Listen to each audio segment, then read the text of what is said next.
Yes, guys, how you doing? Welcome back to Football Inc. What an unbelievable evening if you're a Newcastle United fan. Congratulations to all the Geordies out there.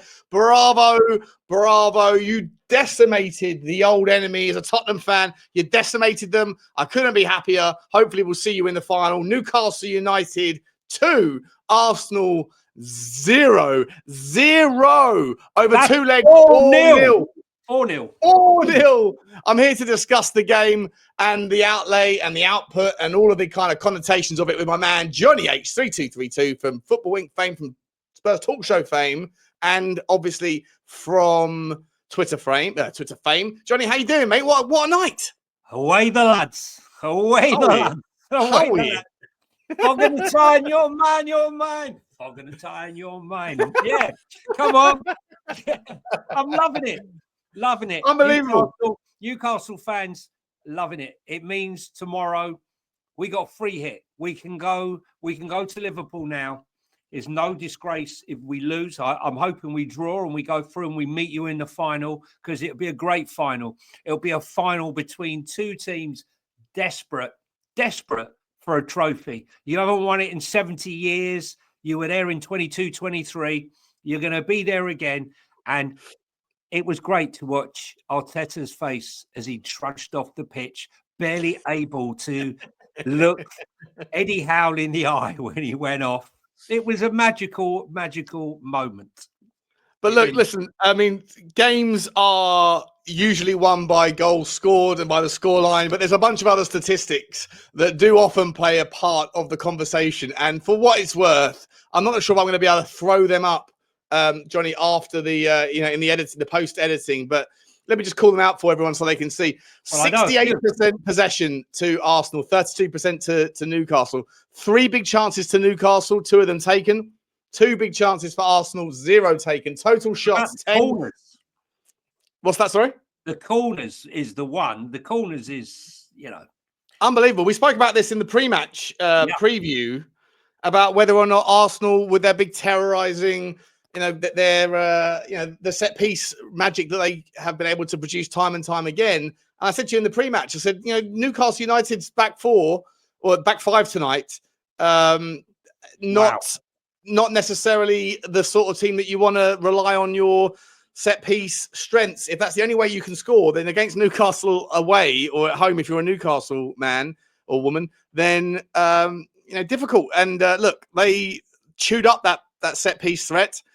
10 shots to Newcastle, 11 for Arsenal, 3 goalkeeper saves for Newcastle, 1 for Arsenal, 13 corner kicks for Arsenal. That's the one.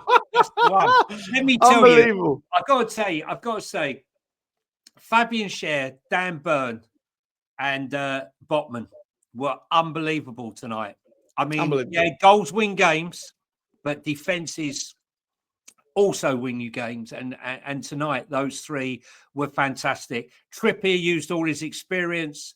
I thought Hall had a fantastic game. Murphy was brilliant. So was Gordon. Guimaraes in the middle of the park.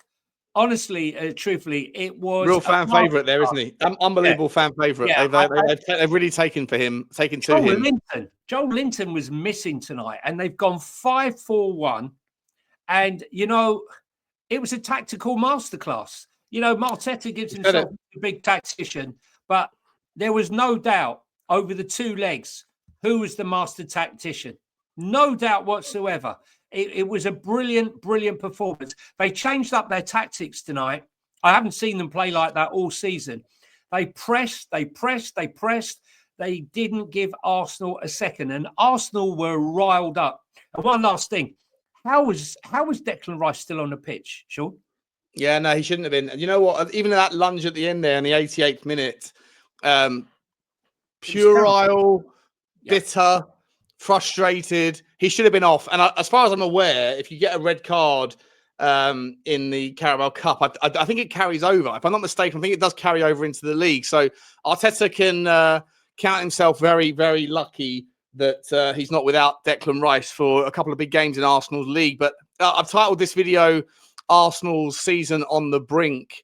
I mean, where does Arteta go from here, mate? Arsenal fans, listen, I'm sure right now Arsenal fans, channels around the community are I mean, I doubt they'll give too much credit to the way of Newcastle. I'm sure they're just going to be focusing on their own ineptitude. But it really was, as you said, mate, an absolute tactical masterclass from Eddie Howe, and something that, look, both Liverpool and Tottenham have to be incredibly wary of. As a Tottenham fan, and I obviously on Sean Butler TV, I've thrown out a few videos over the last year or so that have been, received in the wrong, with the wrong intention in mind, I guess, by Newcastle fans who think that when I'm talking about the FFP and PSR and the rules and all that sort of thing, I guess, like I say, the intention is never to offend. But when I say that Newcastle are the kings of the S-housery, it's not a criticism. It's an absolute compliment that Eddie Howe is a master of the dark arts in how to hang on to a lead, in how to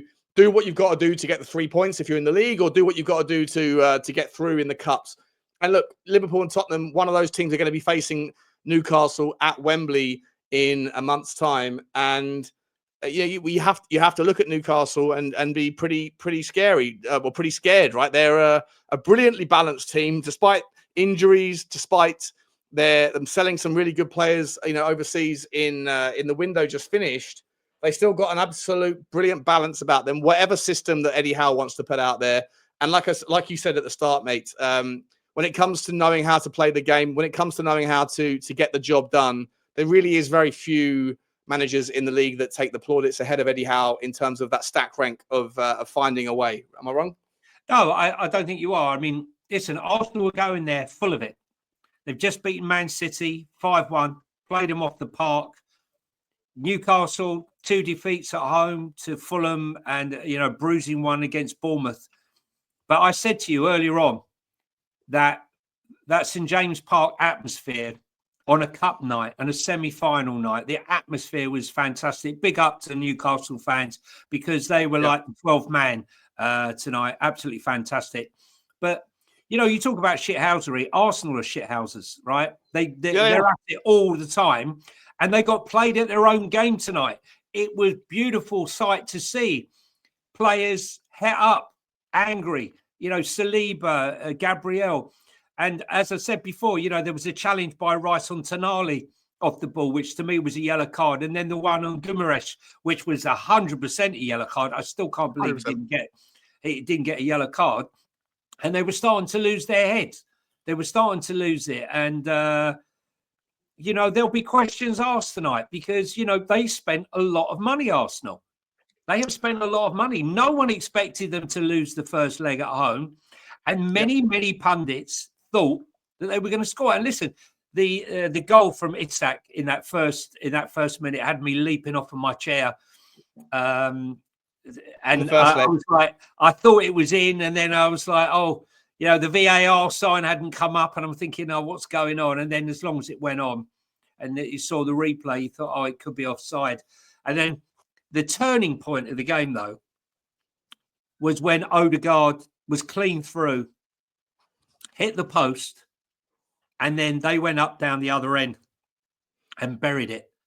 You have to ask questions. Let's look, all plaudits to Newcastle. We'll come back to Newcastle, I'm sure, at the end of the video. But let's just pivot to Arsenal for a second. Where does this leave them? The Arsenal fans are absolutely incandescent with rage. And even in the preview to the game, Arteta similarly I'm not calling out the board, I guess, but saying how frustrated and disappointed he was that they didn't get in the player or the players that they need. And when you look across the Arsenal team, obviously they have probably arguably the best back line and in terms of depth in the league. One of them, I think that Newcastle might be able to put their hand up and say, don't count us out on that comparison. They're pretty stacked in the midfield as well. They've got some absolute talent across the park. But tonight they started up the top end with Kai Havertz, Leandro Trossard, and Gabriel Martinelli. And I'm looking at SofaScore here, and I'll see in the post edit if I can throw these stats up so I can validate what I'm saying here. But 6.2 out of 10 for a yellow carded Kai Havertz, 6.4 for Trossard, who was taken off, and obviously Martinelli, who looks like he was injured and taken off during the game.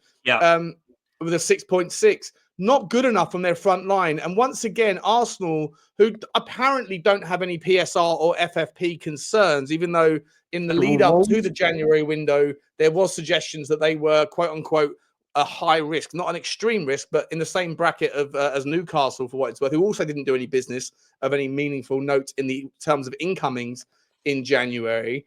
But their man, Alex Isak, obviously, I don't know what sort of money it would take to prize him away from Newcastle. I'm sure Newcastle fans won't even thank us for even discussing it. But, Arsenal could do with a player like him. Arsenal could do with a player like, dare I say it, Matisse Tell, someone that can a bit of versatility, a bit of graft, a bit of grit, a bit of spiciness in the front end. I just don't think that Arsenal have got what it takes to be able to win a league or even possibly win a cup, dare I say it, with the front three, the front 4 or 5 options that they have. Where do you see Arsenal, going from here, mate? It's a really, really disappointing season for them, isn't it? At the moment, they were probably hoping they would kick on, and it hasn't really materialized. They're out of another cup, FA Cup. I'm not, and obviously the league is looking bleak, and they're not going to win the Champions League, are they? Let's be honest. So, where do you think they're going for Arsenal? Can never say never, because stranger things have happened. Look, Spurs got to the final. So anything's possible. Leicester won the league. Anything's possible in football, and that's why we love the game. Listen, look, I think the fault lies with Arteta, not with the board, because the board have backed him substantially, and backing him to the tune of 65 million for Carl Havertz, 100 million for Declan Rice. He's chosen the positions that he wants, right? I don't believe he's gone and said, that I don't want a striker. I think he was quite happy with his lot.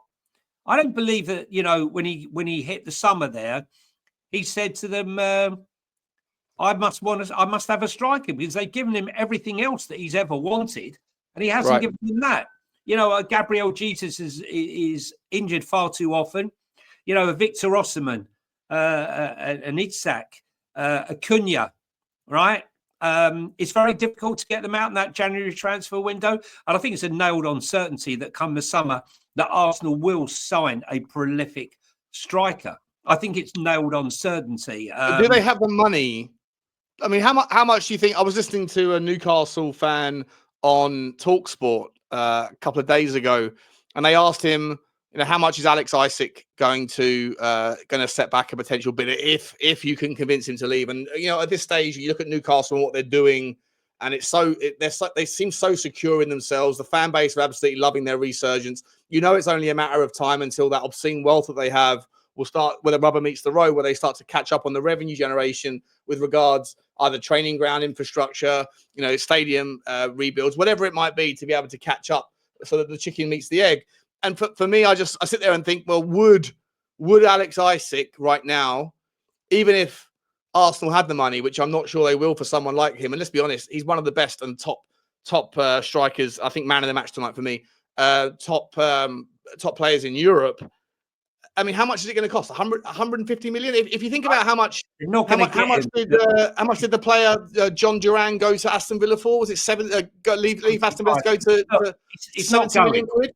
He's not going. Right? It's as simple as that. I just don't think he's going to go. I don't think Arsenal will pay the money for him. I think they're more likely to go for an Ollie Watkins or a Acuna, because it's more within the price tag and more within the thing. I can't see it. I think Victor Osimhen has his issues with trouble or what have you. He has trouble at Napoli. I don't see him going there. I really don't. I think Ollie Watkins or Acuna is more likely to fit into the style of play that he plays. Yes, would they like Alexander Isak? Obviously they would. But, do you see any club coming in and price away?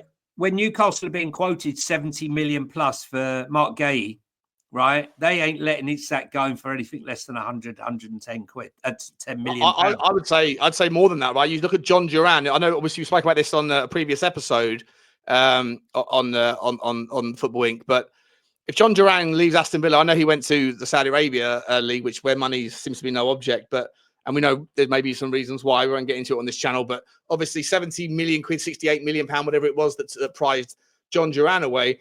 John Duran versus Alex Isak, there's no comparison, is there? So if he's able to kind of capture 70 bar for his signing, then Newcastle would be a fool to accept anything less than, I would argue, 140 million, 135, 140 million plus.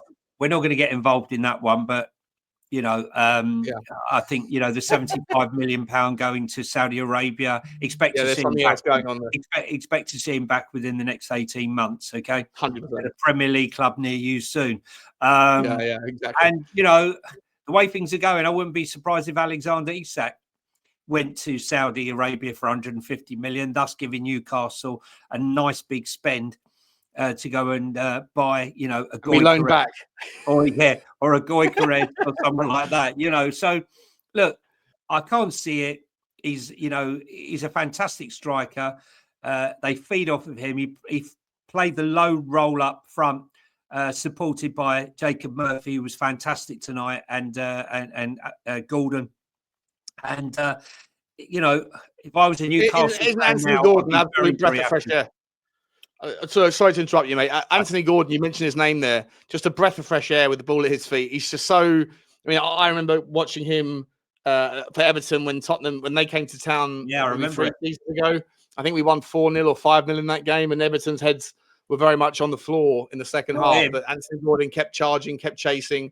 And I remember when Tottenham were linked to him before he moved to Newcastle, most Tottenham fans were saying, "Don't want him. Don't understand the value. Don't get it."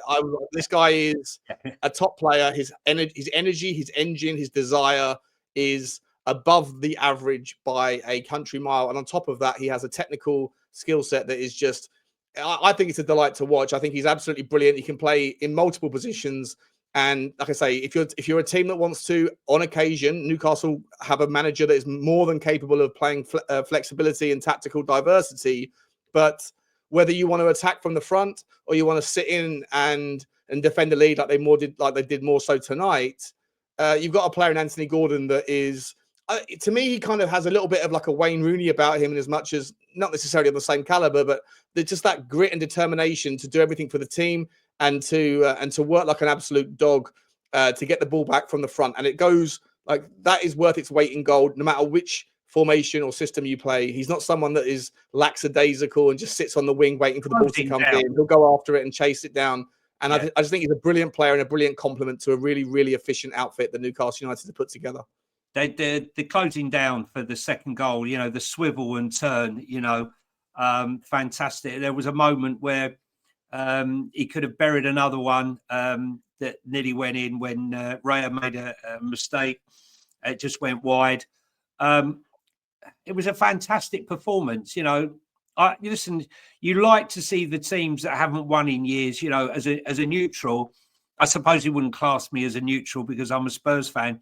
But I feel like I got a free pass tomorrow because if Arsenal had won tonight, I fancied. I fancied Arsenal to win, but I fancied Newcastle to go through because I thought the fans would be the big difference, and they were tonight. But it was a masterclass performance. 4-0, 2 clean sheets against a team like them, and the defense, the defending. I'll say it again: the defending for those 13 corners when that's their strong point. No images of the set piece coach, the camera. Yeah. Where was he? Where was he tonight, down the bloody tunnel along with Arteta. No, it was a fantastic. Dan Burn, Sven Botman, Fabian Schär, that rock solid back. Like I said before the game, it's the meeting of mountains. Like you're caught between a rock and a hard place if you're trying to pick the victor between the best attacking set piece team in the league and arguably the strongest in the air from things like corners when it comes to defensive competencies in Newcastle.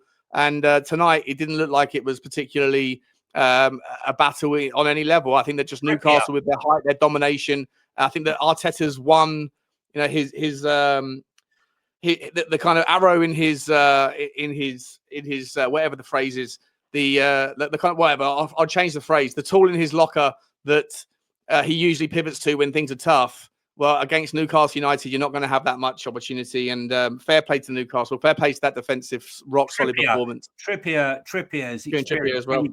Came to the fore. Knowing when to delay the game. A real, experienced performance. And Newcastle didn't panic. They didn't make a substitution till the 80th minute. You'd think 4-0 up. he might come on and change it up or do something, but he didn't need to, you know. And Arsenal were losing their heads, and that's why I'm a bit surprised that you know, the referee didn't have a word with Declan Rice. I'm amazed he didn't get a Yeah, he got away with one there. Very much got away with one, and they should count themselves lucky that they, if I'm not mistaken, then any red cards do carry over. I think they do, and Arsenal need people like Declan Rice to sort of to help them out in the next couple of games. They've got a big few weeks where they need to win all three or four games coming up to have any chance of closing down Liverpool in the league title. I personally don't think it's you never say never. Let's not you know, let's not wish anything anything on them. Never say never, but look, you know, confidence would have been taken a knock tonight, and Arteta spent a lot of money, and they would be expecting to deliver a trophy. You know, one in the last 5 years. I know, you know, from our club we haven't had one for many years, but you know, we're not spending their type of money. But I'd like to congratulate Newcastle once again for a fantastic performance on both legs. Jonny, let me ask you about that, mate. Obviously, I know as a Tottenham fan, we were obviously rooting, dare we say it, as a neutral channel, we're obviously rooting for Newcastle. Me, primarily, not so much because of the rivalry between Arsenal and Tottenham, but I just hope that the final obviously has Tottenham in it. But if it does, then we're going to see the first kind of winner of a trophy outside of that big five since Leicester in 2021, I think it was, in 2017 with regards to the league. And it's nice to upset the apple cart a little bit because you know, it's overdue to see a new team. And look, if it's Tottenham or Liverpool, on that basis though, Jonny, just on the basis of what you've seen over the last couple of legs, and let's not disregard the league form. Put aside the favour of playing Newcastle because you didn't want to lose to Arsenal in the final because of the bragging rights. Do you think that Arsenal are at Wembley, away from the Emirates? Do you think that Arsenal would have been a more difficult opposition to overcome for Tottenham or for Liverpool than Newcastle? Because on tonight and 2 weeks ago's 3 weeks ago's evidence, I'd make the argument that Newcastle are just as fear. You know, you should be just as fearful of Newcastle, just as impressed by them as you would be, and intimidated by them as you would be by an Arsenal team that you met in the final. But look, the thing is, when we play Arsenal, something happens to us. You know, it's just, I don't know what it is, but it just happens. And, you know, I think they are better, smarter at us in game management and gameplay, knowing how to cajole the ref, knowing when to go down, you know, elbow it, and lots of stuff. I mean, that challenge on Tonali, sort of, you know, off the ball, just going into his back, you know, little niggles, afters, a few challenges, you know, but Newcastle stood firm. I'm not so sure whether, you know, with the current team that we've got out, because considering all the injuries, we would fold. But, you know, we've got the finals in March. I can't remember the date now, the final. Didn't want to look. Middle of March, I think. Middle of March. That hopefully we would have a couple of players back to give us more of a chance, because that midfield, of Joel Linton, that midfield of Joel Linton, Tonali, and Guimaraes with Isak up front is, you know, something to formidable. But listen, anything can happen on the day, and I'm hoping tomorrow something will happen. And there'll be two clubs who, as you say, in the final tomorrow, who haven't won a trophy in an awful long time, and it would be great to break the cycle. And you know, I'd like to, if it's not us winning the title, you know, somehow, although I'm a massive Arne Slot fan, you know, it wouldn't be. I would be quite happy for Newcastle to go on and win it after 70 years. 70 years. Yeah, same. They're doing wonderful things. And if you're a Newcastle fan, first and foremost, congratulations. Your team deserved it without a shadow of a doubt. And secondly, you should be very optimistic and very, very happy with where you are as a football club, because, you know, you have owners that have got a lot of ambition, clearly, and that right now are just doing things by the book, by the rules. But, you know, it won't be around the corner. Before you know it, their infrastructure spend will be in there, and you guys will be a dominant force if you keep going on the same trajectory, and if you can keep hold of your best talents, of which it's not just Isaac that is on that list. There's lots of them that I think a lot of teams would love to see some of those assets come into their own clubs. But I think Newcastle have got every reason to keep that squad together. Yeah, I really liked what Miley did last year. Came on, he didn't come on till the end. As I said, a big fan of Jacob Murphy. I think he's a fantastic player. I know he lost his way a bit, but he's bang on it at the moment. Really is. But I think that's about it, Sean. For this we'll leave it there, guys. Congratulations to Newcastle. If you are a Tottenham or Liverpool fan, we'll see you in the final, Newcastle. Hopefully, if you are a Tottenham or Liverpool fan, then first thing tomorrow morning, come back to the channel because you'll see the Tottenham Liverpool preview as well. Looking forward to a wonderful rest of the week of football. Congratulations, Newcastle. Hopefully, see you in the final. And as always, guys, smash the like button, hit subscribe.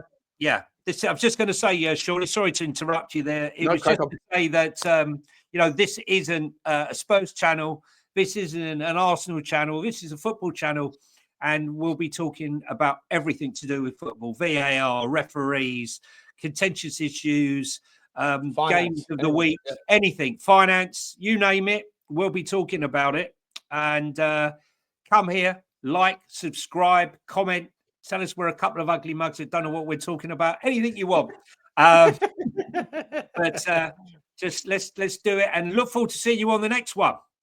See you on the next one. It's goodbye from me. And it's goodbye from him. Ciao, guys. Take care. Like, subscribe, and comment.